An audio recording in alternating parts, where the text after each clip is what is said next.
see a lot of familiar faces in the crowd tonight, so this should be very easy and very simple for me to do. I was invited here today by Carrie, who I met about a month ago, eating at some restaurant, the Toasted Yolk.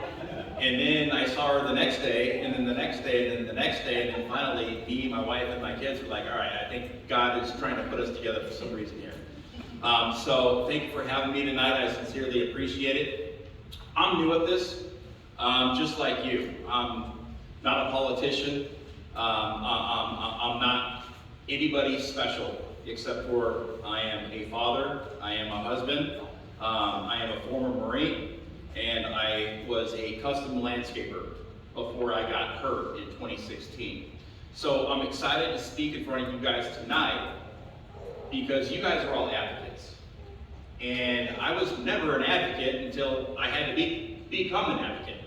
And until I was completely pushed up against the wall, and it was a fight or flight type experience that I had, so I chose to fight, because that's all I know how to do is fight, and fight honorably. Folks, I'm going to hopefully inspire you guys tonight to continue to fight, whatever it may be in your life or your profession, or whatever you feel is the most important to you in your life. So let's get started here. So I was a Marine, and so I get my health care through the VA. One day in January of 2016, I couldn't get out of bed. That's my family and I right there. This is just before the holidays. This is December 2015. And of course you can see there, big guy, in shape, family. I was living the American dream. There's no doubt about that. Had the house, had the car, living in Southern California, and everything was great. One day I couldn't get out of bed, and very shortly I looked like that, very, very, very quickly. My wife took me to the VA ER in Loma Linda, California, not once, not twice, but 3 times in one different week. I immediately lost over 40 pounds, like out of nowhere.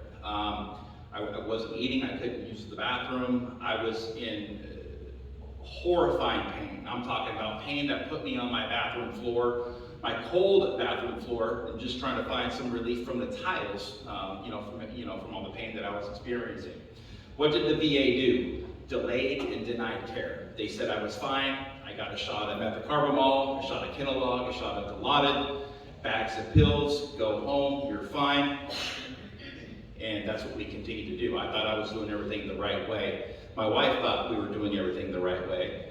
I was incapacitated at the time, so I didn't know up from down or anything what was really going on, except for every 4 to 6 hours I'm getting, anywhere between 5 to 10 pills to just make it through the next 6 hours so I could survive the day. And that's how I live my life, 6 hours at a time.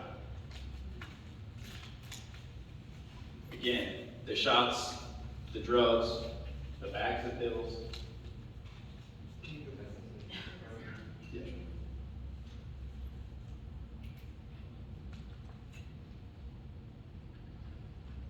After 4 months of my wife fighting with the VA and trying to get a blood test, a simple blood test, and all this running around and all this stuff, we had a MRI done that was done in the private,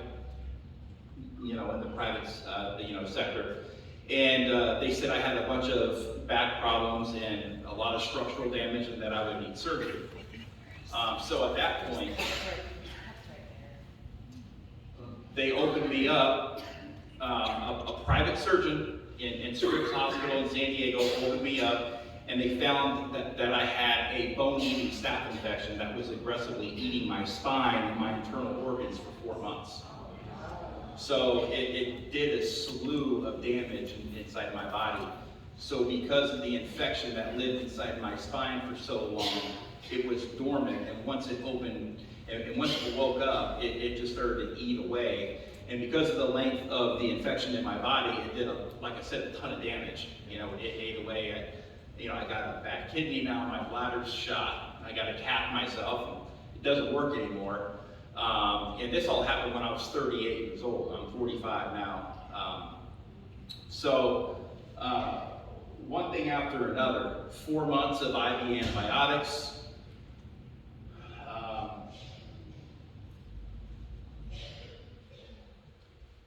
After the infection was done, I went back home to my chair, and that's where I would end up living my life for a very, very, very long time.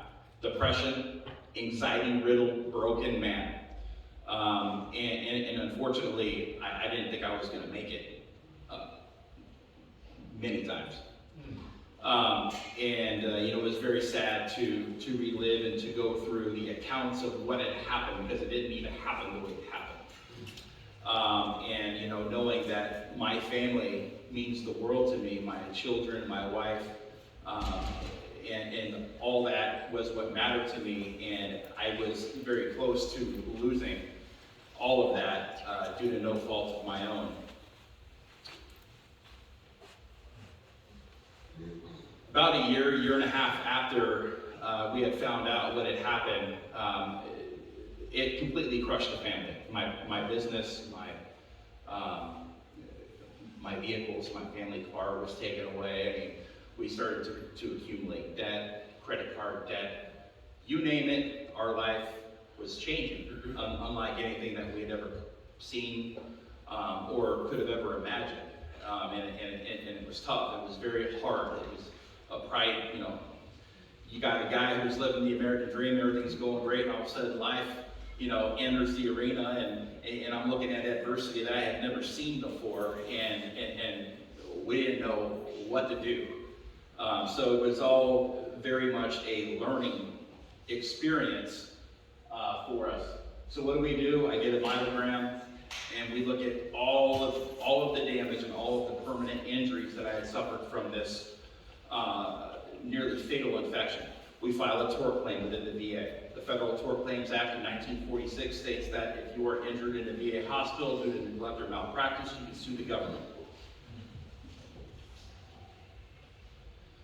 6 months in for me filing my tort claim, I get a call from a VA attorney, very apologetic. Hey, look, we're going to settle your claim.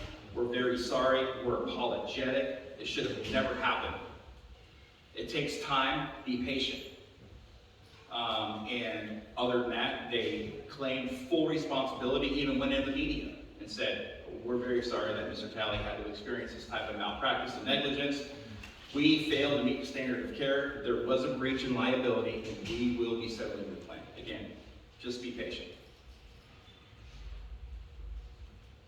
Like I had mentioned before, because of what had happened, I wasn't working. We're already a year and a half, 2 years into this now. Probably about two years at this point. And, my wife is doing everything she possibly can to stave off financial ruin, because that's where we were at. We were losing everything. We pretty much did lose everything except for our house. And by the grace of God, that was my start over, and that's why I live here now in the Houston, Texas area, where it's much more affordable, which we were allowed to come here about a year and a half ago to start over in a new community and trade in our old house for something bigger and better, with better people. Yes. That's very true. So then out of nowhere, the VA dropped a bombshell on my family and I. And this is what they said. They stated that the clinician that they're going to hold accountable for the medical malpractice and negligence is not a U.S. government employee. Rather, an independent contractor that is working within the halls and the walls of the VA hospital. Now, there's a law from 1946 that shields the U.S. government from paying out any right for compensation. So what the VA has done here, in my case, we had 9 clinicians that failed to meet the standard of care. 9. They cherry-picked One of the clinicians in my care was an independent contractor. They were able to put everything on her, throw her under the bus, and leave me, my family, holding the bag. And once that happened, that put me into a very horrifying place. I didn't come out of my room for years. I was just in my room in a chair. The physical pain, the mental pain, the emotional pain, it put me on my knees and it just kept me there. And like I said, there was many times and many days that I didn't think I'd make it through the day. Because it was just too much. You know, you got physical pain that's killing you, you got anxiety that's killing you, depression, and all this stuff starts to compound like interest, and all of a sudden you find yourself in a whirlwind of nightmares, not knowing if you're ever going to wake up from this bad dream.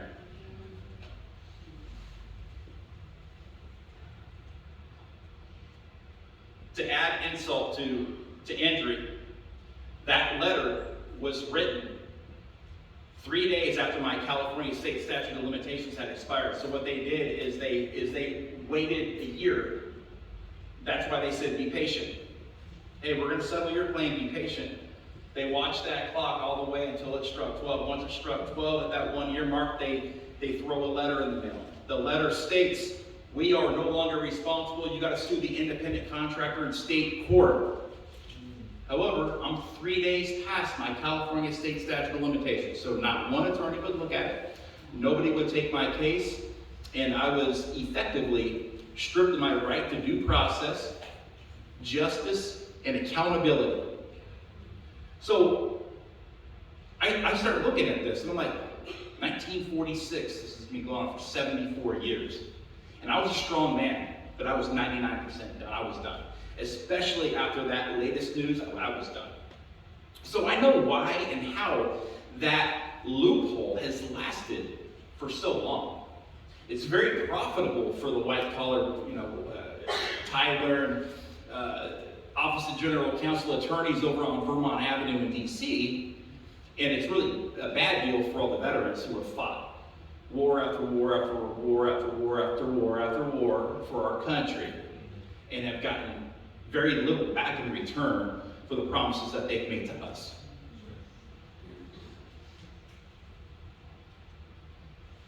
Now, one more thing here. I was going to say that was, maybe it'll come back. That's another thing that I suffer from now is brain fog, right? I'm not a professional speaker. I just try to tell my story. It's all the pills, right? All the pills that I was on for years and years, and I still am on today. I'm just not taking 40 anymore per day. I'm down to like 12, and that's good for me. So anyways, what next, right? Another brick wall. I call my congressman, and I say, this is absolutely criminal on what's going on here. I need your help. Well, Congressman Duncan Hunter became immediately engaged. He says, yeah, you're right. This is just a bureaucratic, criminal, fraudulent nightmare. So he wrote a couple of letters, and a couple weeks later, he's indicted on federal charges for screwing up in Congress, stealing campaign money, funds, whatever it may be. Congress, his committees, they lost confidence in my congressman, so he was forced out of Congress. So now I have I'm the only district in the United States of America that doesn't have a sitting member of Congress. I'm the biggest case going on in the VA right now, and they completely have thrown me and my family to the wolves. And now I was really done. I mean, you can't make this stuff up. It's like one thing after another, after another, after another, after another, just started to just snowball again into this nightmare that there was no end in sight, and it was very tough on the family, tough on me to figure out how we were going to make it through. So it was at this point right here, I just got up one day, I was just so fed up and just broken. And I just went over to my bathtub, I filled that sucker up with tears, I put it all into God's hands. And that's when I decided to get 1% better every single day and go after the federal government and the VA by myself. And if I did not have my own member of Congress, I would become my own member of Congress, and I would draft my own bill, and I would hand deliver it to the steps of the Capitol building in Washington, D.C., where I would walk the halls of Congress, going door to door, urging lawmakers to change an outdated law that has completely destroyed the lives of veterans and their families for generations. And by God, that's what I did.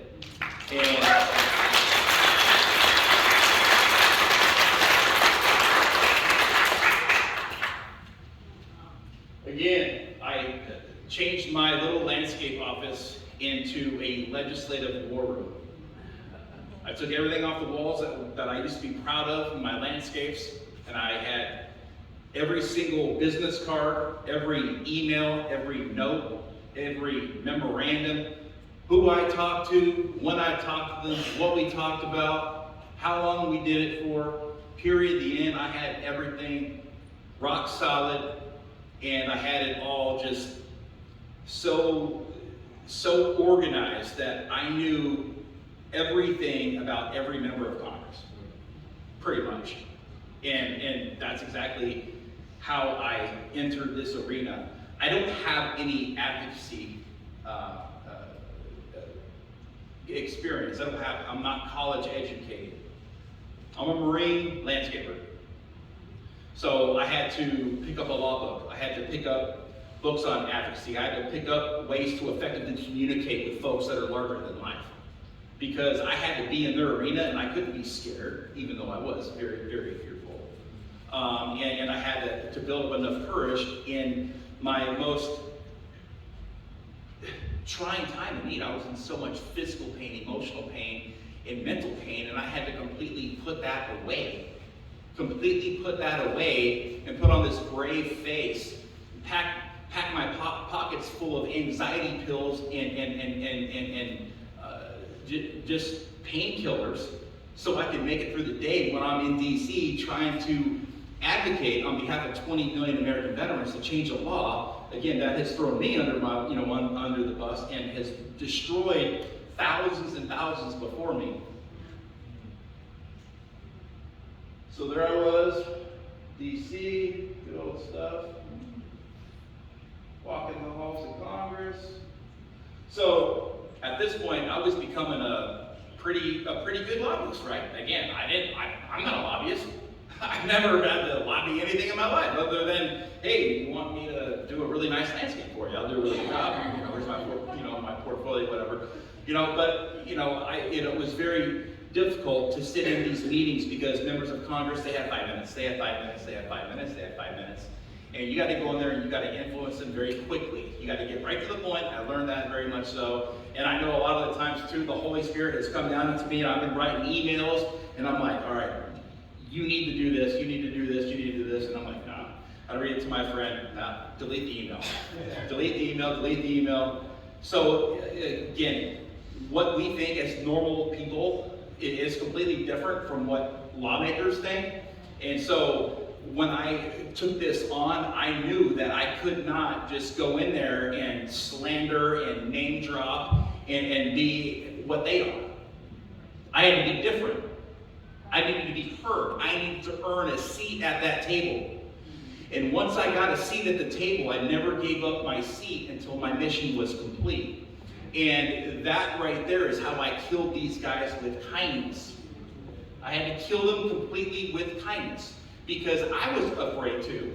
Is my family going to end up dead? I'm going after made men at the VA, going after made men in Congress and in the Senate to try to shine a bright light on a horrifying criminal and fraudulent action that has been taking place in our federal government to the most vulnerable population in our country.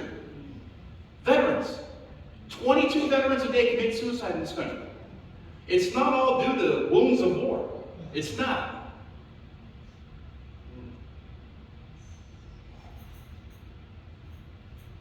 I don't know how I did it, but within 30 days of my first trip to DC, I had my first bill introduced in Congress. That bill would later die in Congress. Congressman Dave Bratt gave me what I needed, though. He gave me what I needed. He gave me the ammunition that I needed to continue on to the next Congress. So even though that bill died in the 115th Congress, I was right back there in January, right after they swore in all the little freshmen and all that stuff. I was right there with them saying, let's go. I got a bill in hand. All you got to do is just change the bill number and the Congress on it, and let's go. So that's what I did. This time, doing all the radio, all the TV interviews I could possibly do to raise awareness. I needed to get people calling. I needed to get people calling their own members of Congress, their lawmakers, to get them involved, to do whatever they could to re-energize this bill that was just introduced in the previous Congress, but to get it going in this Congress now, 116th, early. However, what am I dealing with right now in the media? I'm dealing with Senate impeachments and House impeachments and the killing of General Soleimani, and I'm dealing with all sorts of stuff in the news, and it's really hard to get the attention of Congress when you have a news cycle that's every minute. Yeah. Every 2 minutes you got breaking news, and you can't. And these members of Congress, their attention span is like that far. And so when it comes time to trying to get anything done and trying to influence them to do the right thing and not something that's like hip or something like that, to protect 20 million veterans, whatever, So a lot of the times they'll turn a blind eye to it. I ended up getting my second bill introduced in Congress by Mike Levin, H.R. 4526, and that was a bill that I really was very proud of. The one before that was Mark Meadows. Now, Mark Meadows, who went on to be Chief of Staff for President Trump, was a big champion of mine in Congress. But here's the weird thing. So Levin had to make his own bill because he wouldn't sign on to the Meadows bill. But I got Meadows to sign on to the Levin bill. So what they did is they politicized this bill now because the Democrats weren't going to sign on to the Republican bill and vice versa. So in order to make this thing bipartisan, I had to get Meadows on board. Lots of Democrats, pretty much every Democrat in this country, they hate Meadows. I mean, he's like the devil to them. And it goes both ways. So I'm in the most divided Congress in the history of our country as a broken Marine landscaper who's trying to change a law. The deck was stacked against me in ways that you could have never have ever made up. 2020, yeah, 2021. I went to DC 5 times. 5 times, 3 years, and I started to become I became a member of Congress. I legitimately became a member of Congress. I just created it. Because if I wasn't going to have a voice, I was going to create my own. And how was I going to do that? Through the experience I had just as being a human being. Through the experience of being a child to a teenager, to go into high school, to go into the Marine Corps, to being a dad, to being a husband, and being a community leader, and being a high school coach, and a baseball coach, and a football coach, and all that stuff in life, and being an entrepreneur. That was all I needed to bring to the table to get this job done. And again, that's who you are, all are. We're all just normal people here. And that's why being an advocate is so important, because we all have a voice. It's how you use the voice and how you strategically align it and plan it for it to be effectively heard. And again, too, it is bringing in good assets, not negative assets, but positive assets. We're not burning cities down. We're not, flipping over cars and all that stuff. We had to kill them with kindness. We had to show up with honor, courage, commitment, have a seat at the table, be kind, be polite. Again, be me, not them. So that's what got us a lot of the good stuff. But I know I'm running on time, but I'm going to try to speed up. I worked so hard to get this congressional hearing. And if you see on that hearing there, it's dated February 25th, right, of 2020. 1 month later, of course, what happens? So now I have another brick wall. I mean, you can't make this stuff up, right? First the malpractice, then I'm stripped of my livelihood, I lose my business, lose my family vehicle, damn near lose everything, I lose my congressman, I'm a victim to this horrible loophole, and now they canceled my hearing. That's all I was driving. Why is my hearing being canceled? Okay, so this is why you guys are here, right? The vaccine choice and all that other stuff and all the baloney that they were throwing at us for years. And it still are today, right? Yeah.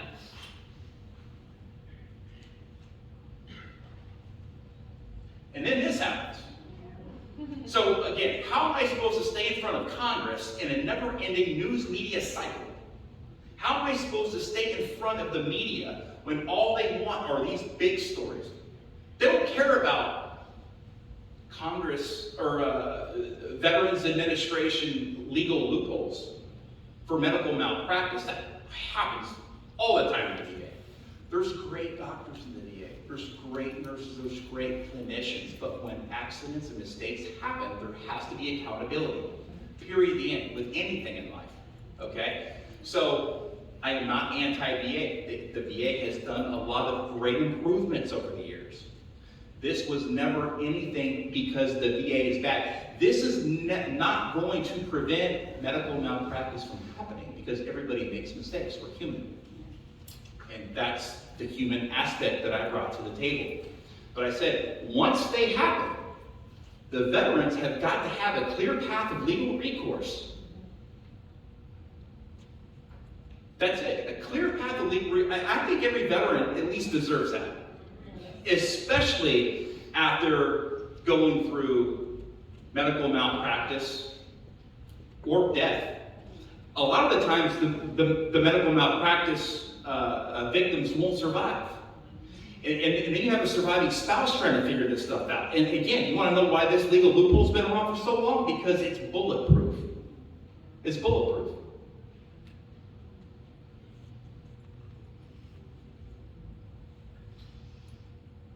So yeah, that right there, I mean, I had all the attention in the world. We were rolling, and then all of a sudden, just came to a screeching halt. Several months later, I finally, and every single day, 11,000 hours, 11,000 logged hours, 5,000 emails and phone calls, 5 trips, 7 telephone town halls, 5 in-person congressional town halls, 8 states. I went on a tour of 8 states, going into every single congressional office I possibly could to say, sign on to my bill, sign on to this one, sign on to this one, sign on. I mean, it was like trick or treat. I got all these bags, I got all these bills for you, just sign on to all of them.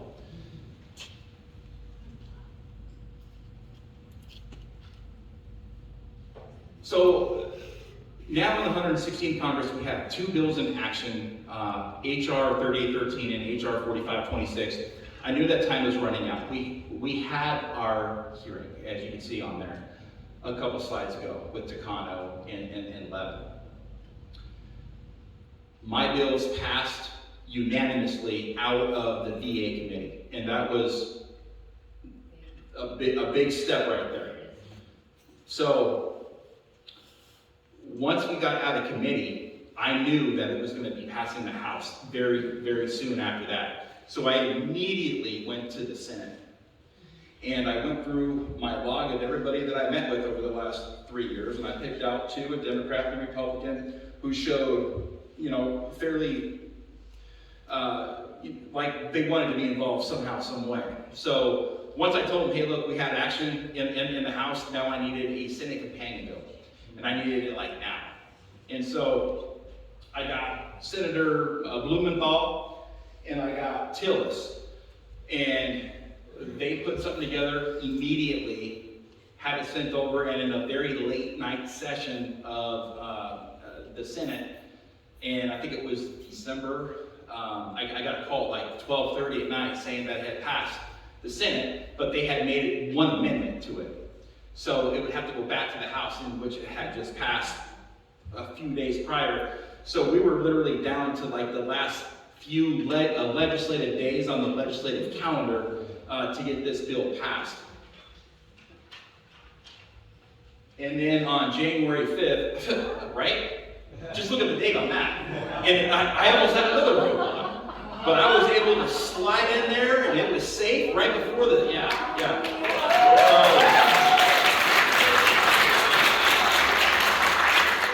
So a lot of people say, hey, Mike, this is what I forget about a lot when I talk is, what does the bill do? This is what the bill does. Once you file a medical malpractice claim, the VA now, as of that date, they must send you a letter within 30 days giving you the employment status of the clinicians that are stated on your tort claim. How cool is that? That's the loophole right there that has made probably trillions of dollars. I know billions. Okay, 74 years of this back room set these veterans up to fail after they have already been fed to the wolves. So, no, see, this didn't benefit me. I sat in my room for years, and I would always cry. My kids would come up there, and I'm like, I cannot believe what they did to us. I cannot believe what they did to us. My wife would say, you know, I mean, dude, I was in a very horrifying, depressed, and anxiety-riddled state of, I lost who I was as a person. I lost my identity. And I was a broken man, just completely self-isolating away from the world, trying to figure out what's happened to my life here. So I had to recreate and reinvent myself. That did not happen overnight. It took years and years of getting up and out of that chair and entering an arena that I had no idea about. In walking those halls of Congress, not only just talking the talk, but walking the walk. And when I say I'm going to do something, I'm going to do it. So if I ever say I'm in, I'm in. And when people tell me that, I expect the same thing back from them. And that's how I was able to hold a lot of folks in DC accountable, because I let them know. And again, effective communication wins these things. That and a lot of patience. I used to be, my patience was about that much back before my injury, and now I'm very patient, strategic. You're playing chess, right? Not checkers.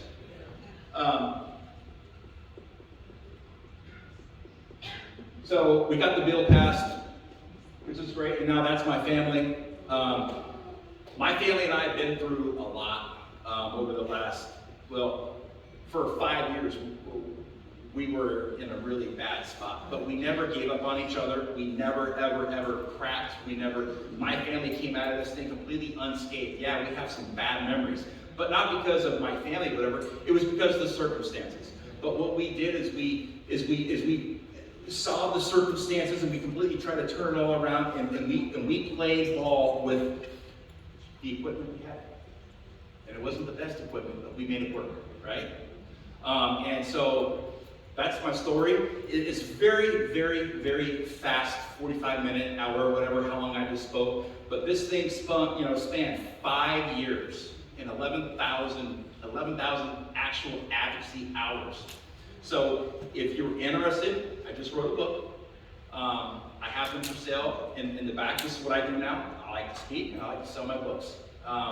And this is how I've kind of recreated and reinvented myself. Hopefully to help inspire others, and to maybe add some real life value to folks that decide to want to pick up a book, support me, support my family, and support our country and our veterans. So.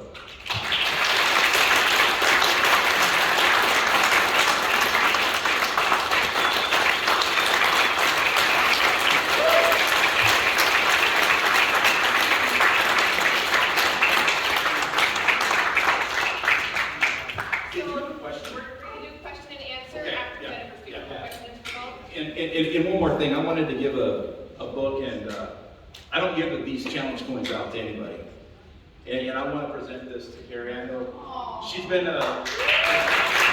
a great